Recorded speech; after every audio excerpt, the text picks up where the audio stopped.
Bom dia, meus amigos, graça e paz em Cristo Jesus. Amém? A palavra que o Senhor colocou no meu coração está no livro de Marcos, capítulo 2.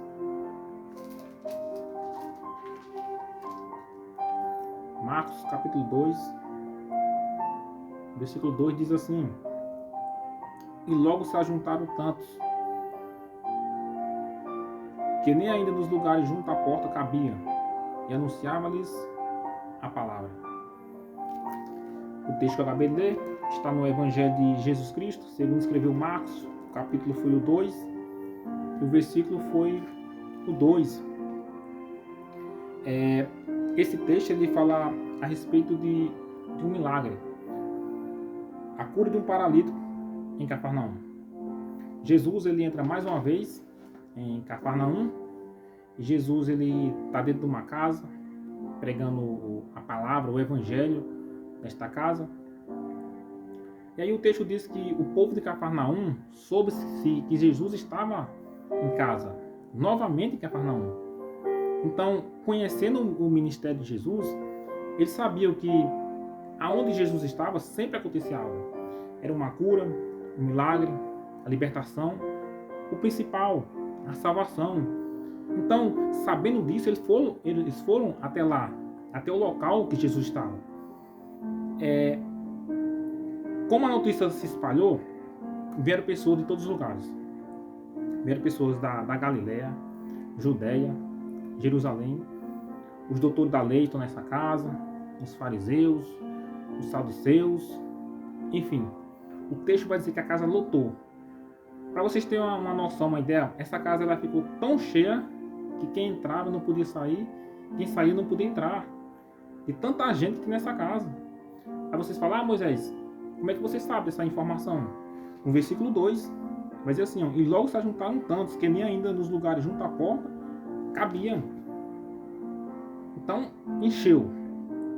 E aí no versículo 3, vai dizer que vai aparecer 4 homens carregando um paralítico até Jesus. E aí quando eles vão estar dentro da casa, dentro da porta, eles vão perceber que, como tinha muita gente e a multidão não vai abrir espaço para eles, não vai ter como eles entrar na casa.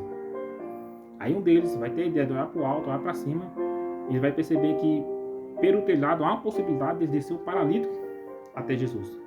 Então, descendo o paralítico até Jesus, o texto vai dizer que o Senhor admirou a fé deles. Ou seja, eles estavam movidos com a mesma fé, com o mesmo propósito de levar o paralítico até Jesus. Aí Jesus vai dizer: Filho, perdoados estão teus pecados. Aí estava sentado ali um dos escribas, dos mestres da lei. Eles vão pensar em seu coração. Eles vão pensar: quem é esse que está cometendo blasfêmia? Quem pode perdoar pecados a não ser Deus? Aí Jesus é Deus, ele é onisciente. Ele conhecendo o coração daqueles homens, Jesus vai dizer: Por que arrazoais assim em vossos corações? Qual é mais fácil? Dizer ao paralítico: Perdoados estão os teus pecados? Ou dizer: Levanta e anda? Ora, para que saibais que o Filho do Homem tem na terra poder para perdoar pecados. Disse ao paralítico: A ti te digo, levanta, toma o teu leito e vai para a tua casa. Aí o paralítico vai se levantar na presença de todos, glorificando a Deus, alegre, vai para a tua casa, feliz. E todos que estavam ali ao redor vão dizer: Nunca tal vimos, nunca vimos nada igual. Então, pessoal, isso que eu acabei de falar é um pequeno resumo do texto, que está inserido no contexto do livro de Marcos, capítulo 2, dos versículos do 1 ao 12. E tem alguns ensinamentos aqui nesse texto que são muito pertinentes para nossas vidas, são muito importantes para nossas vidas. O primeiro ensinamento está no versículo 2. O primeiro ensinamento que nós podemos aprender nesse texto é que aonde a gente for, quando a gente estiver reunido com pessoas, devemos anunciar a palavra, falar da palavra. O texto vai dizer no versículo 2 que Jesus estava na casa de Pedro, novamente em Cafarnaum, dentro de uma casa. O povo soube da notícia, foram até lá, a casa encheu, de forma que entrava não podia sair, quem saía não podia entrar. E Jesus, sabe o que Jesus fez? Versículo 2. E logo se ajuntaram tantos, que nem ainda nos lugares junto à porta cabia, e anunciava-lhes a palavra. Repito novamente. E anunciava-lhes a palavra. É muito interessante isso aqui. Que sempre onde Jesus estava, ele falava da palavra. Se Jesus se reunia no monte, Jesus ele falava da palavra. Se Jesus ele se reunia com os discípulos, Jesus ele falava da palavra. Se Jesus se reunia com os fariseus, ele falava da palavra. Se Jesus se reunia com os saduceus, ele falava da palavra. Se Jesus entrava na Galileia e reunia com pessoas, Jesus ele falava da palavra. Então, muitas das vezes, não podia ter milagre, cura física, mas tinha a palavra. Então, a prioridade de Jesus no seu ministério sempre foi a palavra. Tá certo? Então, ainda que surdo não ouça, mas a palavra vai ser lançada. Ainda que mudo não fale, a palavra vai ser lançada. Ainda que paralítico não ande, a palavra vai ser lançada. Ainda que cego não veja, a palavra vai ser lançada. Então, meu irmão, se a palavra foi a prioridade de Jesus, deve ser a nossa prioridade também. Então, você que diz que é cristão, que professa a fé em Cristo, que se converteu, por que quando a gente se reúne com nossos amigos, nossos colegas, familiares, a gente não fala da palavra? Muitas vezes a gente se reúne com nossos amigos, a gente fala tanta coisa que não vai edificar nossas vidas, falam da vida dos outros, muitos falam de mulheres, futebol, dinheiro, trabalho, mas não falando da palavra. Então, se Jesus falou da palavra, nós devemos falar da palavra também. Então, esse é o primeiro ensinamento de hoje, no versículo 2. Fale da palavra, anuncia a palavra. Amém? O segundo ensinamento que nós podemos aprender aqui é que nós devemos ficar se cercar de pessoas que nos levam a gente para perto de Deus, para perto de Jesus. Versículo 3 diz assim: e vieram ter com eles conduzido um paralítico trazido por 4. Então, a Bíblia não fala o nome desses homens, a Bíblia não fala se esses homens eles eram parentes do paralítico, se eram tio, se eram primo, se eram irmão. A Bíblia não dá qualquer informação o que esses homens eram do paralítico. Mas a Bíblia diz que 4 homens estão levando o paralítico até Jesus. De uma coisa eu sei, se eles estão levando o paralítico até Jesus, é porque no mínimo que é o quê? Que é o bem desse homem.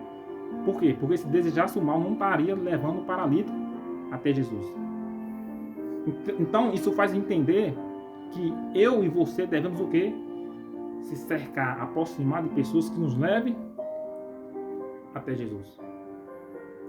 Eu, quando eu era do mundão, quando eu não conhecia Jesus, conheci só de ouvir falar.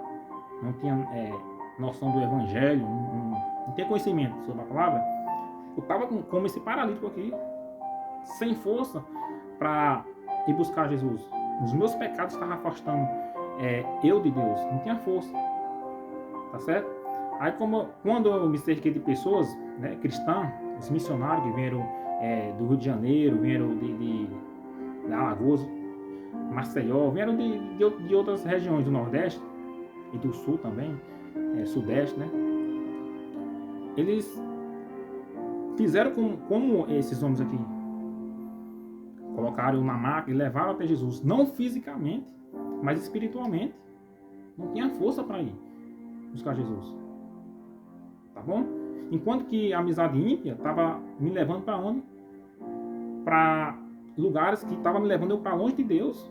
Festa mundana era bebida. Coisas que estavam levando para longe de Deus. Então,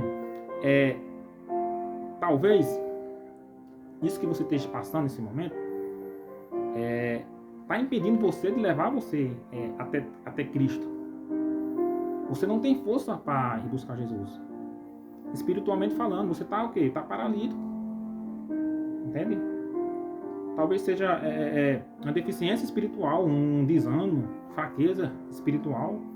Então, quando você está cercado de pessoas cristãs, pessoas que levam você até Jesus, eles vão pegar na maca, vão botar você nessa maca e vão levar você até Jesus, até Deus. E Deus, ele tem o quê? O poder para tirar você dessa situação que você está. Amém? Então, meu irmão, se cerque de pessoas que levem você até Cristo, até Deus. Amém? Esse é o segundo ensinamento. E o terceiro ensinamento que nós podemos aprender aqui é que nós devemos não focar os nossos olhos na multidão. Tá certo? No versículo 4 diz assim: e não podendo aproximar-se dele por causa da multidão. Então, como tem uma grande quantidade de pessoas naquela casa, naquele local, e aquelas pessoas não vão abrir espaço para aqueles homens, paralíticos, entrar na casa. A multidão não tem compaixão, não tem empatia, não tem misericórdia, não vai dar espaço para eles. A multidão aqui atrapalhou a entrada deles, para que eles viessem o quê? Até o propósito, que era ver Cristo. Então você está entendendo? Toda vez que você foca seus olhos na multidão, você para, você desiste, você desanima. Então nós devemos o quê? Tirar os olhos da multidão. Foi o que aconteceu com Pedro. Quando Pedro estava caminhando sobre as águas, quando ele estava com foco em Cristo, em Jesus, ele andou sobre as águas. Quando ele tirou os olhos e olhou para as circunstâncias, para os problemas, para as adversidades, ele o quê? Afundou. Então, quando um deles teve a ideia de olhar para o alto, para cima, eles viram que ele descobriu o telhado. A possibilidade de descer paralítico pelo telhado. Então, quando você tiver com algum problema, com alguma adversidade, que a multidão representa isso. Talvez você esteja fazendo um curso e vê uns problemas lá. Então essa vai ser a multidão, as amizades do seu curso. Não sei, algum empecilho. Às vezes você pode estar no seu trabalho, vai ter algum empecilho, você quer chegar a algum foco, algum objetivo. Então a multidão representa isso. Na igreja, seu foco é Cristo, e pessoas às vezes dentro da igreja vão impedir você de ver a Cristo. Então é isso que a multidão representa. Não devemos focar os nossos olhos na multidão. Levanta a sua cabeça, olhe para o alto. Davi vai dizer: eleve meus olhos para o monte. De onde vai vir meu socorro? O meu socorro vem do Senhor, que fez os céus, fez a terra. Coloque seus olhos em Cristo. Fala com Deus. Tire o olho dos seus olhos da multidão. Tá certo? Então é isso. Essa palavra que o Senhor colocou no meu coração nesta manhã, que nós possamos aplicar os ensinamentos desta palavra. Tá bom? Então que Deus abençoe sua vida, sua casa, sua família.